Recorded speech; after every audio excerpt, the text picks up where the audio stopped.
કે માં મેણા દે રામદેવજી મહારાજને ગળે લગાડ્યા ને તો એના થાનમાંથી દૂધની ધારા નીકળે છે. માનું હેત પ્રગટ થઈ ગયું. આખું રાજભવન ગમગીન બન્યો છે. વાતાવરણ એકદમ શોકમગ્ન બન્યું. બાબા એકદમ દોડતા નેતલદેવની પાસે આવે. નેતલદેવ ને રામદેવજી મહારાજ બે અંગત ચર્ચા જે ત્રણ જન્મની વાત હતી, સીતાજી વખતે, રૂક્ષ્મણી વખતે જે નિજાર ધર્મની વાત હતી, રામદેવજી મહારાજ કહેવા માટે જાય છે. બંને જણા બેઠા છે. એમાં ડાલીબાઈ આવ્યા. ડાલીબાઈ આવ્યા એટલે માતાજીનું મોઢું બગડ્યું છે. ભગવાન કહેવાની તૈયારી કરે, વળી પાછી વાત મારી પાસે મૂકી દીધી. નેતલદેવ કહે છે, મહારાજ બોલે દેવી, હવે તમને સંશય થયો છે, તમને મારા ઉપર શંકા પડી, એટલે હવે તમને આ ધર્મની વાત હું કરીશ નહીં. હવે આ વાતને પડદો રાખો. નેતલદેવને પસ્તાવો થયો. બાબા ક્યારે કહો? બોલે દેવી, હવે તો તમે મેઘડીનાર બનશો, તમે હરિજનના ઘરે અવતાર લેશો, હું બ્રાહ્મણના ઘરે અવતાર લઈશ.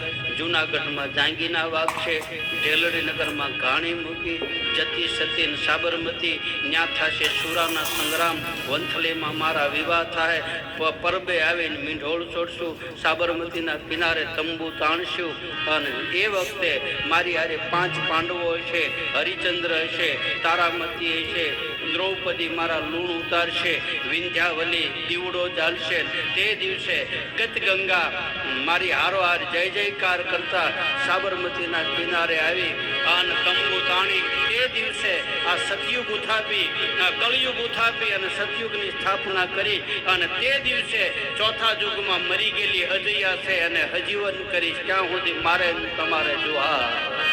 રામદેવજી મહારાજે કહી દીધું, હવે હું તમને મળીશ નહીં. નેતલદેવને એકલા મૂક્યા. નેતલદેવને પસ્તાવો થયો કે આ કરતા મેં સંશય ન કર્યો હોત તો સારું હતું. એકવાર જ્ઞાનમાં શંકા પડી જાય ને બાપ, પછી શંકાનો પીડો આખી જિંદગી રહે છે. દરેકના જીવનમાં શંકા કોઈ દિવસ ક્યાંય કરવી નહીં. એ શંકા આજ સમાજની મહેલ પર દાંપત્ય જીવન વેર વિખેર બને છે. એનું કારણ જ આ છે. બેનને ભાઈ ઉપર વિશ્વાસ નથી, ભાઈને બેન ઉપર ભરોસો છે. આમાંથી દાંપત્ય જીવન તૂટે છે. શંકાના કીડા આખું જીવન બરબાદ કરે છે. ડાલીબાઈ ઉપર શંકા થઈ. રામદેવજી મહારાજે પરિણામ શું આવ્યું? નેતલદેવને એકલા મૂકી દીધા. નહીતર રામદેવજી મહારાજ હારે લઈ જાય. કહ્યું છે તમે રહો, તમે આનો દંડ ભોગવો. એકદમ દોડતા વિરમદેવજી મહારાજને ત્યાં આવે. ત્યાં આવ્યા ત્યાં ભાભીએ પરીક્ષા કરી. 3 દિવસથી મરી ગયેલો ગાયનો વાછરડો પડ્યો છે. વિરમદેવના ઘરેથી કુસુમદેવે કહ્યું છે કે તમારા ભાઈને રાજમાંથી નવરાઈ નથી, તમારી પીરાઈમાંથી નવરાઈ નથી, તમે બહાર મળદા બેઠા કરો છો, તો ઘરમાં તો કોઈ દિવસ તમે કાંઈ દેખાડ્યું નહીં.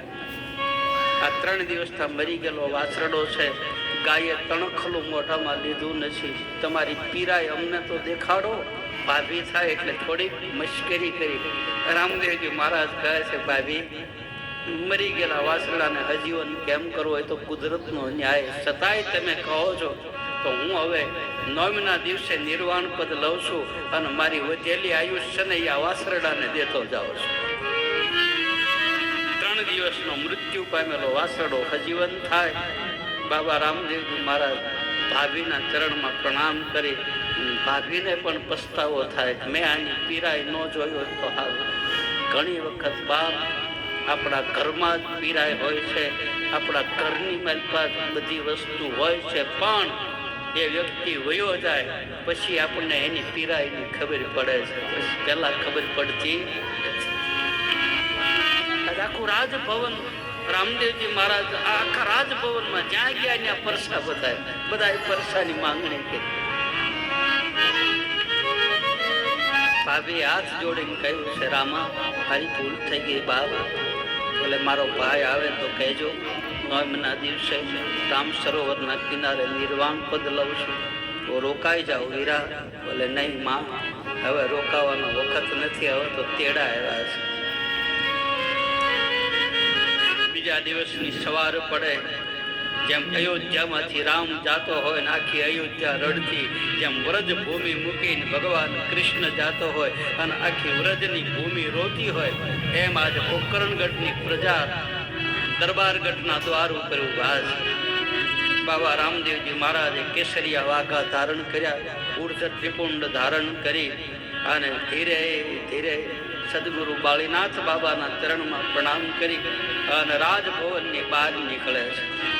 આખી કતારો ઊભી છે, સાધુ સંત ફકીર ઓલિયા રોગિયા કોટિયા દુખિયા નવનાથ શીત 84 52 વીર 64 ચોગણી ગત ગંગા બધાને રામદેવજી મહારાજ હાથ જોડે છે. બાપ, હું જાઉં છું પણ ક્યાંય જાતો નથી, તમારા ભીતરની મારી પર કાયમ મારો નિવાસ. સાધુ સંતોને ઉપદેશ આપીને કહે છે, આ ધર્મની ધુરા હવે તમને સોંપું છું, આ ધર્મને સંભાળજો. હવે અવતાર કલકી થશે ત્યાં સુધી ધર્મની જવાબદારી હે સાધુ સંતો ફકીરો તમારા હાથમાં. આ ધર્મની ધુરાને પકડી રાખજો. રાજના દ્વાર ઉઘડ્યા છે. ધીરે ધીરે બાબા રામ સરોવરના કિનારે પોકરણગઢના પાદરની માલ પર પોગે. તુરિયાથી ખાડો કરવાની તૈયારી કરે ને પાછળથી અવાજ આવ્યો, થોભી જાઓ થોભી જાઓ થોભી જાઓ. ભક્તરાજ ડાલીભાઈ દોડતા આવ્યા છે.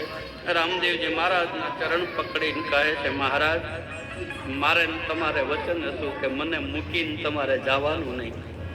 આજ આ ભૂમિ ઉપર પહેલા સમાધિ હું લઉં અને પછી તમારે સમાધિ લેવાની.